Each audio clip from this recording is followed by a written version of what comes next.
दत्तात्रेय शिल्प और सरस मेले का शुभारंभ करेंगे। गीता महोत्सव को लेकर पूरे कुरुक्षेत्र को दुल्हन की तरह सजाया गया है। रात को ब्रह्म सरोवर का किनारा रंगीन लाइटिंग से जगमगा उठा। गीता महोत्सव 15 दिसंबर तक चलेगा, जिसमें लाखों साधु संत और श्रद्धालु शामिल हो रहे हैं। तो ब्रह्म सरोवर तट को रंगीन लाइट से सजाया गया है। गीता महोत्सव जो आज 4 बजे तकरीबन शुरू होने वाला है, जो कि 15 दिसंबर तक जारी रहेगा। इस महोत्सव में लाखों साधु संत और श्रद्धालु शामिल हो रहे हैं। तो 4 बजे शिल्प और सरस मेले का शुभारंभ होगा। इस मेले का शुभारंभ राज्यपाल बंडारू दत्तात्रेय के हाथों होने वाला है और ब्रह्म सरोवर का तट रोशनी से जगमग है। अंतर्राष्ट्रीय गीता महोत्सव को लेकर कुरुक्षेत्र विकास बोर्ड की तरफ से भी जानकारियां दी गई हैं। गीता महोत्सव ये जिसका शुभारंभ अब से कुछ देर बाद होने वाला है, बंडारू दत्तात्रेय जो कि राज्यपाल हैं उनके हाथों इसका शुभारंभ होगा। और अंतर्राष्ट्रीय गीता महोत्सव को लेकर कुरुक्षेत्र विकास बोर्ड के मानव सचिव उपेंद्र सिंघल ने न्यूज़ 18 से खास बातचीत की। इस बातचीत में उन्होंने इस दौरान बताया कि अंतर्राष्ट्रीय गीता महोत्सव विदेशों की धरती पर विदेश में भी इसे धूमधाम से मनाया जा रहा है। मॉरिशस जिसमें शामिल है, कनाडा, इंग्लैंड, ऑस्ट्रेलिया, श्रीलंका में भी गीता का प्रचार प्रसार किया जा चुका है।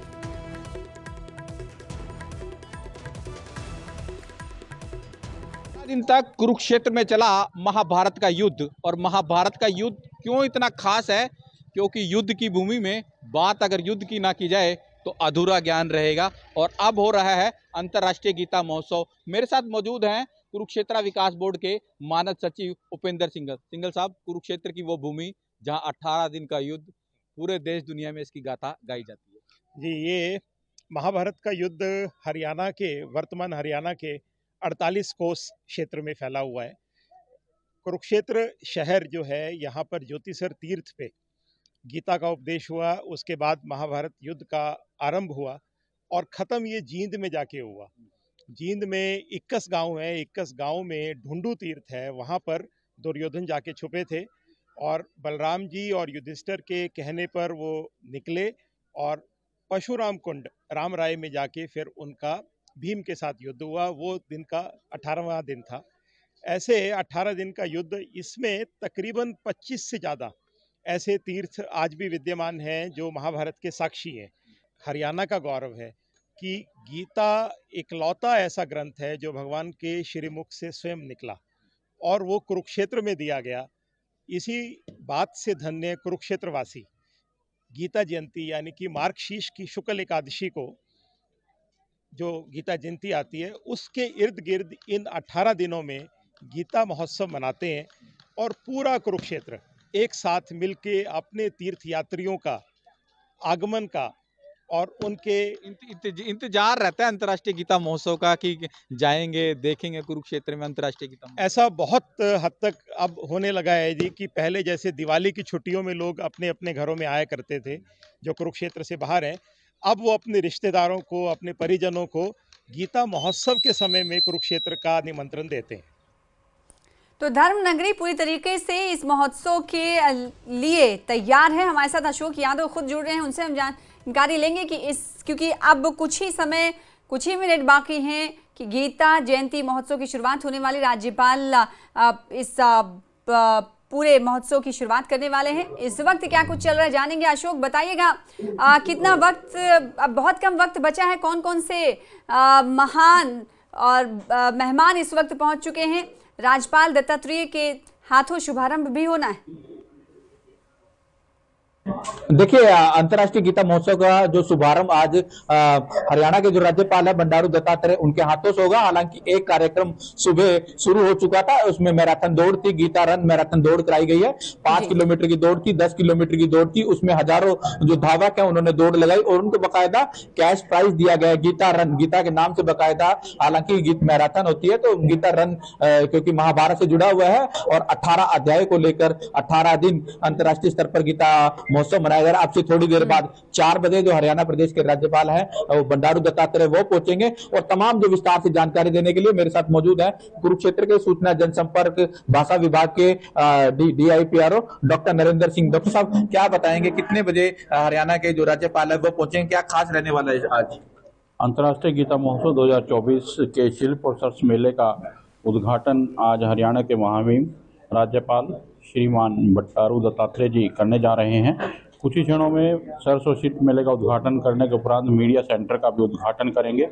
आज यहाँ सर्स और शिल्प मेले में देश के सभी राज्यों से यहाँ जो लोक कलाकार हैं, शिल्पकार हैं, वो पहुँचे हुए हैं।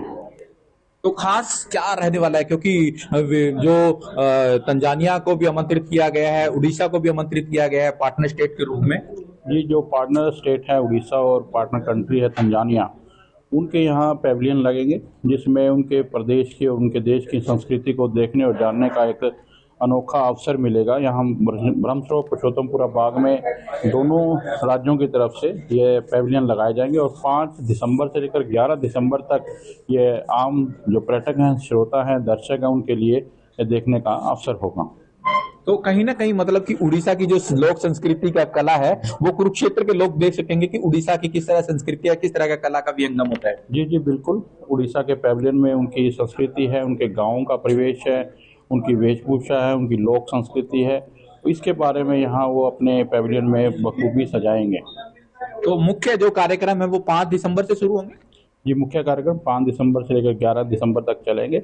इसमें NZCC की तरफ से लगभग 24 जो राज्य हैं उनके लोक कलाकार आएंगे और जो अन्य जो हरियाणा के जो कलाकार हैं उनको भी आमंत्रित किया गया है। ब्रह्म सरोवर के घाटों के साथ साथ जो पुरुषोत्तमपुरा बाग में मुख्य मंच सजाया गया है उन पर ये कलाकार अपनी प्रस्तुति देंगे।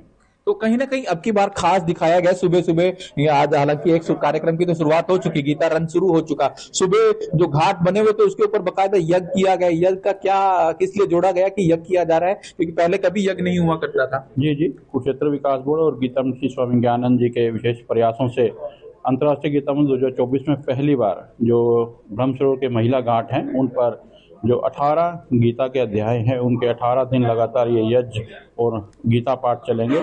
इस गीता पाठ यज्ञ में शहर की तमाम सामाजिक और धार्मिक संस्थाओं को आमंत्रित किया गया है जो रोजाना यज्ञ करेंगे और पूर्णाहुति डालेंगे।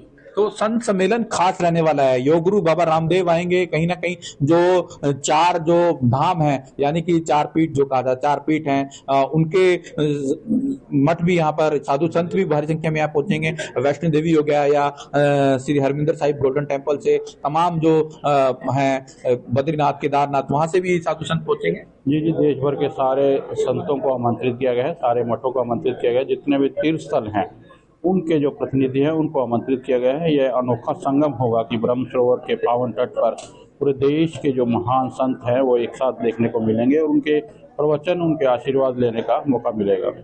तो ये कुरुक्षेत्र के जिला सूचना जनसंपर्क भाषा विभाग के अधिकारी हैं डॉक्टर नरेंद्र सिंह कह रहे हैं कि लगातार जो यहाँ पर विदेशी पर्यटक भी आएंगे और जो तंजानिया कंट्री पार्टनर इसको रखा गया है और पार्टनर जो राज्य है वो उड़ीसा रखा गया है। तो कहीं ना कहीं अब की बार अंतर्राष्ट्रीय गीता महोत्सव पर विभिन्न राज्यों की कला विरासत संगम को आप देख सकते हैं, क्योंकि कहा जा सकता है एक तरह से कुंभ उमड़ा हुआ है। और जो मुख्य कार्यक्रम है वो 5 दिसंबर से होंगे और 11 दिसंबर तक चलेंगे अंतर्राष्ट्रीय गीता महोत्सव पर। हालांकि अब से थोड़ी देर बाद हरियाणा प्रदेश के जो राज्यपाल हैं बंडारू दत्तात्रेय, उनके हाथों से अंतर्राष्ट्रीय गीता महोत्सव का विधिवत शुभारंभ होगा। बिल्कुल, जैसे कि अशोक आपने भी बताया कि ये गीता जयंती महोत्सव में विदेशी पर्यटक भी आने वाले हैं, तो उनके लिए क्या कुछ खास सुविधाएं भी की गई हैं और देश के अलग अलग राज्य से जो लोग पर्यटक आएंगे इस महोत्सव में शामिल होने के लिए उनके रहने में के लिए कुछ इंतजाम किए गए हैं, व्यवस्था की गई है? देखिए डॉक्टर नरेंद्र, जो हमारे चैनल से पूछा जा रहा है कि जो विदेशी पर्यटक आएंगे या तंजानिया से जो लोग आएंगे उनके रहने की क्या अलग क्या व्यवस्था की गई है, किस तरह उनका ठहराव होगा, क्योंकि